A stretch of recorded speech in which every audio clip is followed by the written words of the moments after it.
Library কাম museum ইয়াৰ উদ্বোধন ইতিমধ্যে হৈ গৈছিলে, কিন্তু ইয়াত এটা নতুন সংযোজন, এটা মিনি থিয়েটাৰ হল, অৰ্থাৎ 100 আসনযুক্ত মিনি থিয়েটাৰ হল এটাও আজি আমি সংযোজিত কৰিছোঁ।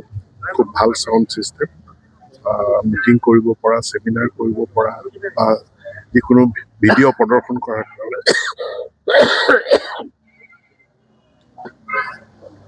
ভিডিঅ' চিনেমা প্ৰদৰ্শন কৰাৰ গোটেইখিনি সুবিধা আছে।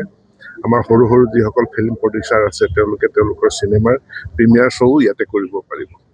বাকী এটা হৰিশ্বৰ কেন্দ্ৰৰ যিটো ইয়াৰ লগত এইটো এটা আবতানি ট্ৰাষ্ট, এই ট্ৰাষ্টৰ লগত মুকলি মঞ্চ আছিল, গেষ্ট হাউচ আছে।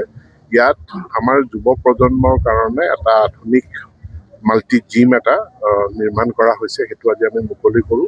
ইয়াৰোপৰি এটা য়োগা কেন্দ্ৰও আজি আমি মুকলি কৰোঁ। আৰু মই ভাবোঁ য়োগা কেন্দ্ৰটোৰ যথেষ্ট জনপ্ৰিয়তা ইয়াত আছিলেই, চলি আছে। তেওঁলোকৰ কাৰণে এটা খুব ভাল স্পেচিয়াছ হল এটা আজি প্ৰদান কৰা হৈছে। আৰু মাল্টি জিমটোত আমি সকলোখিনি যিমানখিনি ইকুইপমেণ্ট দৰকাৰ হয় শৰীৰ চৰ্চাৰ কাৰণে, সকলোখিনি ইকুইপমেণ্ট প্ৰদান কৰিছোঁ। ইয়াৰ এটা মেনেজমেণ্ট ছিষ্টেম খুব সোনকালে গঠিত হ'ব। গতিকে যিকোনো ছাত্ৰ ছাত্ৰী বা যুৱ প্ৰজন্ম, বিশেষকৈ খেলুৱৈসকল, তেওঁলোকে ইয়াত নামভৰ্তি কৰি শৰীৰ চৰ্চা কৰিব পাৰিব।